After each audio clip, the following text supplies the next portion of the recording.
وعلى آله وصحبه أجمعين. رب اشرح لي صدري ويسر لي أمري واحلل عقدة من لساني يفقهوا قولي. اللهم صل وسلم وبارك على سيدنا محمد الفاتح لما أغلق والخاتم لما سبق ناصر الحق بالحق والهادي إلى صراطك المستقيم وعلى آله وصحبه حق قدره ومقداره العظيم. ربنا افتح بيننا وبين قومنا بالحق وأنت خير الفاتحين. رب يسر ولا تعسر ربي تمم بخير. InsyaAllah kita akan mengambil masa dalam 1 jam 15 menit. Takut kalau hujan atau panas. Biasanya program tahun kemarin kita adakan di sini selepas selesai pikiran daripada pukul 7.30 sampai pada pukul 9. Ini pukul 9 baru nak mula. Kena cadang nak tidur, tak tidur pun. Tak apalah, khairlah. Ahbabana billah. Bismillahirrahmanirrahim. Melanjutkan dengan pembicaraan yang telah kita bicarakan pada pertemuan kita kemarin, di mana tentang perbincangan kita sampai kepada qiraatus surah, membaca surah selepas kita membaca Fatihah. Jadi ambil berat betul tentang Fatihah, sebab Fatihah yang kalau seandainya dengan seumpama surah bacaannya tidak betul, ayat-ayatnya tidak tepat, tajwid dan tartilnya ternyata tidak sebagaimana yang sewajarnya, itu mesti tidak ada pengaruhnya kepada sembahyang yang kita laksanakan. Tapi berbeda hanya kalau pada itu dengan Fatihah kita tidak betul.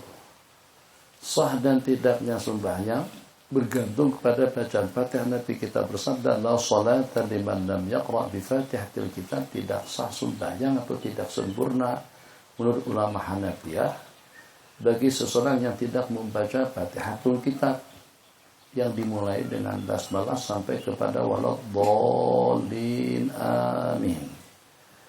Nanti secara terperinci kita ada buku panduan lepas kita berehat nanti pada pukul 10.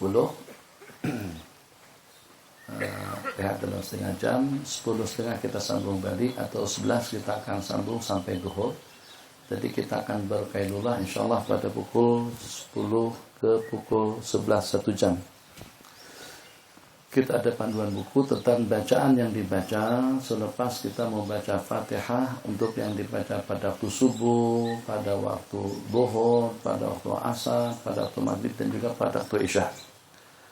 Panduan ringkas saja tentang bacaan. 1. Jangan ikut style yang ada dan yang berlaku di masyarakat. Kita ikut panduan kita. Panduan kita yang berpanduan langsung daripada hadis.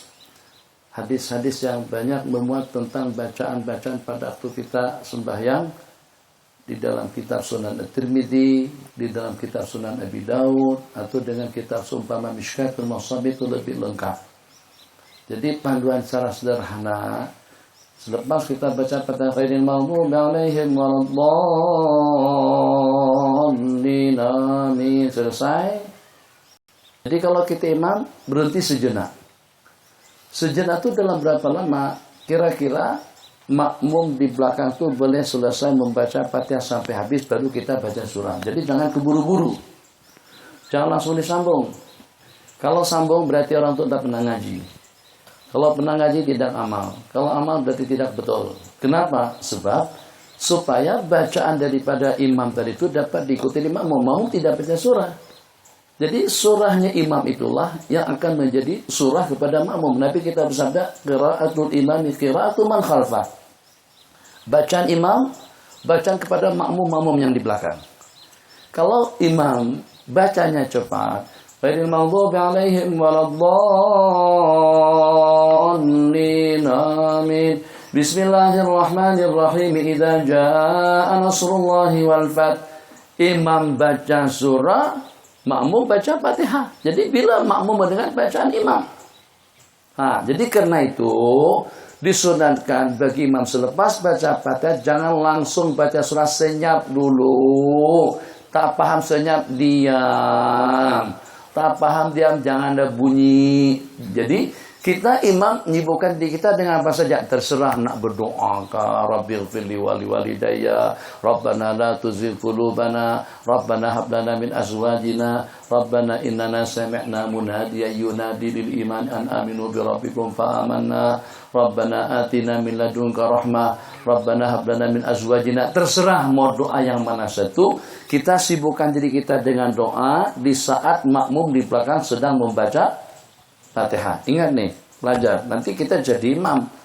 Jadi imam, ya bukan cerita tak lawa-lawa. Orang ramai kadang-kadang tak menilai ke situ. Tapi kita ada yang maha mengetahui. Kita akan yang tercantik. Dan juga akan yang terindah dan yang paling ideal saat ketika kita melaksanakan sembahyang. Jadi katanya, menyimpang. Tuan Guru, ya. Seseorang dilasa sungguh, nakal, samsing, kurang asam. Tiap hari Imam Abu Hanifah dicerca dan dicaci, disumpahin, haram Jeddah, haram Mekah, haram Madinah. Jadi sumpahan semacam itu. Pada suatu ketika, si yang berkenan tadi itu mendengar ada dengan seorang bercakap, saya terus terang saja, saya sama sekali tidak berharap kepada surga, tidak takut kepada neraka, dan juga lari daripada rahmatnya Allah Jalla wa'ala. Ini kita sedang lari ini daripada rahmat. Lari daripada rahmatnya Allah Jalla wa'ala, sembahyangnya tanpa rukuk dan sujud. Kemudian yang ketiga, kemudian yang selanjutnya, sangat menyukai fitnah atau juga huru hara dalam hidup. Jadi kata Imam Abu Hanifah, kalau ada manusia seperti itu benaran itu betul-betul wali Allah. Kalau ada manusia tidak takut dengan neraka, tidak mengharapkan surga, lari daripada rahmat, menyukai fitnah, dan sembahyang tanpa rukuk dan sujud, itu memang betul-betul kekasih Allah. Itu perancang. Itu musuhnya. Tidak, kekasih Allah. Kalau aku rungkaikan, kalau aku jelaskan bahwasanya memang betul-betul dia sudah sebagai kekasih Allah, apakah Allah akan berhenti untuk tidak mencerca dan juga untuk tidak mencaci maki aku? Iya, saya akan tobat. Jadi ketika Abu Hanifah, dia memang tidak takut dengan api neraka. Sebab karena dia takut dengan sang pencipta neraka. Dia tidak mengharapkan surga. Sebab yang dia inginkan sudah ridha daripada yang menciptakan surga. Lari daripada rahmat, artinya lari daripada hujan. Ke situ saya lari tadi kena ada gerimis sedikit tadi itu. Ini baru sedikit. Coba kalau lebat, wapet semuanya. Itu maknanya lari daripada rahmat, lari daripada hujan. Selanjutnya, sembahyang tanpa rukuk dan sujud. Sembahyang jenazah. Mana ada orang rukuk sujud? Ada rukuk sujud gak bang? Sembahyang jenazah? Ada bang, ada. Dengar dulu, dengar. Jadi pada suatu ketika lama duduk di Mekah. Masya Allah, tabarakallah, ngaji. Kira-kira mengaji kah? Wallah alam. Lama, duduk 3 tahun, 10 tahun. Pada saat ketika balik kampung, Allah takdirkan pada masa hari dia datang, ada orang yang meninggal, maka Tok Haji tadi itu langsung saja diminta untuk menjadi imam. Imam salat jenazah. Seumur hidup tak pernah melaksanakan salat jenazah di Mekah atau juga di Madinah. Kenapa? Sibuk dengan urusan bisnis. Jadi orang-orang di Mekah tidak dikira sebagaimana kita di sini. Sama kita di sini tidak dikira sebagaimana juga sama kita. Ramai juga orang di sana yang tak pernah melaksanakan haji dan umrah. Ada, tanya pernah haji tak? Ada. Dia hanya setakat bawa jamaah, ngurus kereta, kendaraan partai dan sebagainya. Tapi dengan dia sendiri belum lagi pernah melaksanakan ibadah haji. Seperti itu. Balik kampung diminta untuk jadi imam. Bingung. Mana ada, astagfirullahaladzim. Tapi macam mana pun mau tak mau kena kena diimami juga. Mau tak mau, tak boleh tolak. Jadi pada masa sedang jenazah, Allahu Akbar. Baca Fatihah, baca surah, ruku, Allahu Akbar. Jadi pada saat ruku, nampak tak ada seorang pun yang ruku di belakang. Baru perasaan, oh iya, sembahyang jenazah tak ada rukunya, tak ada sujudnya. Terus selesai, alhamdulillah, assalamualaikum warahmatullah, assalamualaikum warahmatullah. Jadi jamaah belakang tanya, Tuan Syekh, tadi ruku kenapa? Kenapa ruku? Saya tuh nampak betul dosanya terlampau banyak. Terlampau banyak dosanya. Maka terpaksa saya harus memohon kepada Allah dengan cara ruku dan sujud. Kalau tidak terampunkan dosa kesalahannya. Jadi dia bodoh tapi pintar dia. Jadi di dunia ini banyak orang-orang yang begitu. Bodoh tapi pintar. Jadi tak apalah untuk suasana hujan gerimis begini. Kita cerita lagi. Bodoh tapi pintar. Masya Allah, tabarakallah. Allahumma salli ala Sayyidina Muhammad. Kayaknya tambah banyak nih. Ini bakalan lari daripada rahmat kalau begini. Lari daripada rahmat, sembahyang tanpa rukuk dan sujud. Apalagi kita deh? Suka dengan fitnah, al-mal wal banun. Itu adalah fitnah harta dan anak. Jadi menyukai harta dan anak. Itu menyukai fitnah dalam hidup. Allah, kalau hujan lebat baru kita bergerak. Tapi nampaknya sudah lebat nih. Bagi basah sikit. Bagi basah.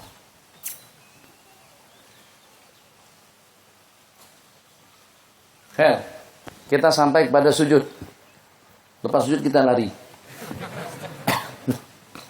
Baca surah. Panduan yang pertama, terserah. Nak pilih yang mana satu daripada surah yang dibaca.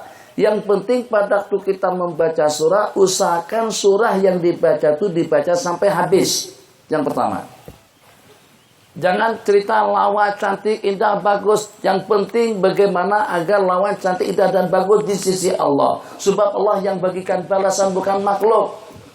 Lau anzalna hadzal qur'ana ala jabalin la ra'aitahu khashi'an mutasaddian min khasyatillah wa tilkal amthalu nadribuha lin-nasi la'allahum yatafakkarun wallahu alladzi la ilaha illahu.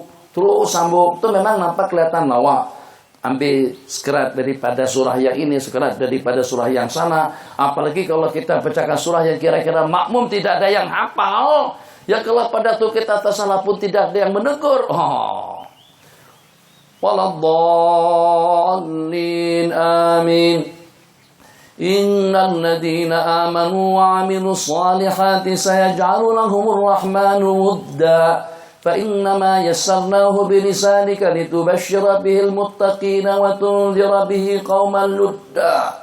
Wa kam ahlakna qablahum min qarnin hal tuhissu minhum min ahadin aw tasma'u lahum rikza. Itu kalau tersalah makmum tak boleh tegur. Bingung nih ayat ke apa. Jadi satu ditambah gerimis. Satu, baca surah sampai habis. Membaca surah yang pendek sampai habis itu lebih afdal daripada kita membaca sekian ayat daripada surah yang panjang tapi tidak habis. Tak apa, langganan, seumur hidup. Qul ya ayyuhal kafirun. Wah, balik dari Mesir, baca Qul ya. Memangnya kenapa? Qul ya, lengkap ceritanya lengkap. Orang ramai hafal, kalau kita salah ada yang tegur. Tapi kalau kita baca surah Al-Ankabut, baca surah Maryam, baca surah-surah yang panjang, ya kalau pada waktu kita tersalah tidak ada yang menegur, dalam waktu yang sama, tidak ada sumbangan bacaan daripada imam. Kalau imam membaca surah-surah yang pendek, satu menguatkan ingatan kepada makmum di belakang, yang kedua secara tidak langsung dengan kita mengajarkan bacaan yang betul, tartil yang benar, dalam waktu yang sama afdal, dan itulah yang terbaik di sisi Allah Subhanahu wa ta'ala. Belum ada bunyi lagi. Kalau bunyi baru berhenti. Hujannya masih gerimis lagi. Jangan lari dari rahmat, kecuali kalau lupa. Dua, baca surah yang sempurna dan usahakan pada rakaat yang pertama bacaan surah kita lebih panjang daripada rakaat yang kedua dan juga sekaligus dibaca secara berurutan.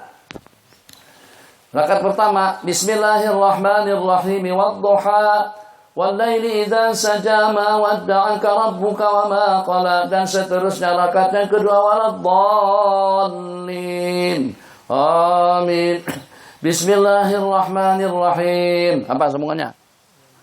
Sambungannya apa? Alam nashrah laka sadrak. Duha.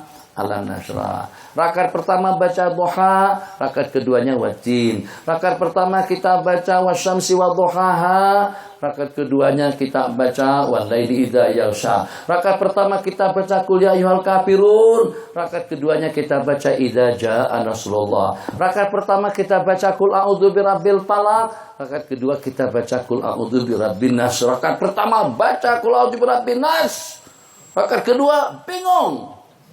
Tulisannya watamat kalimatur rabbik. Allah. Tamat sudah bacaannya. Nah, rukuk langsung kah? Atau kembali kepada alif lam mim? Nah, itulah, pikirlah dulu. Jangan baca ayat secara songsang. Ada sebagian baca rakaat pertama qul huwallahu ahad, baca qul a'udzu birabbil falaq tidak jadi sebab kerja lebih panjang. Baca inna a'tainakal kautsar jadi terbalik. Jadi kita ijaz dulu. Masa kita senyap tadi itu kita berpikir yang mana satu surah yang dibaca. Membaca surah yang sempurna lebih afdal daripada membaca sebagian ayat daripada surah yang panjang, yang walaupun panjang. Kemudian yang kedua, dibaca secara berurutan. Jangan melompat-lompat. Daripada sabihis kepada wadduha. Daripada wadduha kepada qul huwallahu ahad. Baca surah secara berurutan. Rakaat pertama lebih panjang daripada rakaat yang kedua. Selesai. Lam yalid wa lam yulad wa lam yakul lahu kufuwan ahad. Allahu akbar. Satu saja. Lepas ini silakan bergerak dari sini. Jadi nah, ini susahnya nih. Allah, boleh. Apa? Tadi kita qiyam. Mata kita tempat ke sana, tetap ke sana. Lam yalid wa lam yulad wa lam yakul lahu kufuwan ahad. Seperti pada waktu kita takbir lagi, angkat kedua belah telapak tangan berbetulan dengan bahu, ibu jari berbetulan dengan kuping, jari tangan berbetulan dengan telinga. Allah, angkat tangan semacam banda pada waktu kita takbir. Allah. Jadi tangan dengan geraknya, dengan gerakan tangan. Setelah sampai tangan ke atas baru kepala bergerak. Allahu akbar. Nih, yang pertama. Yang pertama, pada waktu kita rukuk, angkat tangan. Sudah yang pertama angkat tangan dengan tata tertib yang telah kita sebutkan. Angkat tangannya seperti pada waktu kita takbiratul ihram. Ada 5 sunat yang disunatkan. Lengkung, lenggang, berbetulan dengan bahu, ibu jari dengan kuping, jari tangan dengan telinga. Allahu akbar. Pada waktu kita rukuk, batasan rukuk, pada saat kedua telapak tangan sudah melutut, menyentuh kepada lutut, itu sudah memadai. Tapi itu aqalluhu, yang memadai. Rukuk, gerak, terus, telapak tangan sudah ke lutut, begini sudah memadai. Rukuk begini. Tapi sempurna macam mana? Sempurna rukuk, jari tangan yang 5 sebelah kanan, 5 sebelah kiri kita renggangkan. Mata kita tetap ke tempat sujud. Kepala, punggung, belakang. Kepala, belakang, punggung rata. Ibarat ulama kalau diletakkan telur di belakang tidak akan terjatuh. Allah, ini tambah lebat nih. Memang kena lari. Jadi rukuk, subhana rabbiyal azim, baca 3 kali. Kalau seandainya imam kepada jumlah bilangan makmum yang terbatas, boleh lebih daripada 3. Kalau sehari kita sembahyang sendirian sampai setengah jam pun juga tidak mengapa. Rukuk saja. 3 kali, 7 kali, 9 kali, 11 kali yang paling lengkap.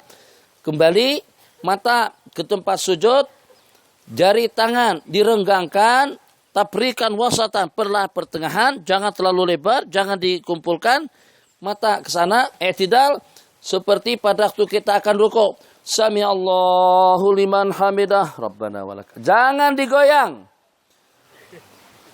Bagian Sami Allahu liman hamidah, Rabbana walakal. Allahu Akbar. Itu tidak bertumaknina. Arti daripada tumaknina sukun ba'da harakah, senyap dan diam setelah pergerakan. Jadi kita senyap dulu, diam dulu. Selepas kita diam, baru kita bergerak untuk melaksanakan sujud. Masa kita i'tidal dengan mengangkat kedua belah tangan, itu tempat yang ketiga. Sami Allah, tangan masih begini. Sami Allahu liman hamidah, diamkan. Rabbana walakal hamdu hamdan katsiran thayyiban mubarakan fih. Kalau nak disambung seperti itu, kalau tidak pun juga tidak mengapa. Jadi selepas sami Allah liman hamidah Rabbana walakal hamdu hamdan katsiran thayyiban mubarakan fih mil as-samawati wa mil al-ardi wa mil ama bainahuma min syai'in ba'du, baru sujud. Nanti kita di musalla saja baru sujud. Jadi sekarang nak ganti baju, ganti tanah, ganti. Saya bagi waktu hanya dalam 20 menit cukup untuk berpindah pula, nak ganti baju muslimat, khususnya ganti baju lagi. Jadi pergi ke sana kita sujudnya lagi. Rokoknya sini dengan i'tidal, sujudnya nanti di sana. Takut hujan ini tambah lebat kayaknya, tambah lebat. Lari daripada rahmat. Berarti kita ini wali-wali Allah Jalla wa ala. Sallallahu ala sayyidina Muhammad wa ala alihi wa sahbihi wa sallam. Nanti kawan-kawan santri, kapan langsung kita lipat. Kalau tak najo, letak atas beranda situ saja nanti. Allahu a'lam. Tak boleh, sejak lambat.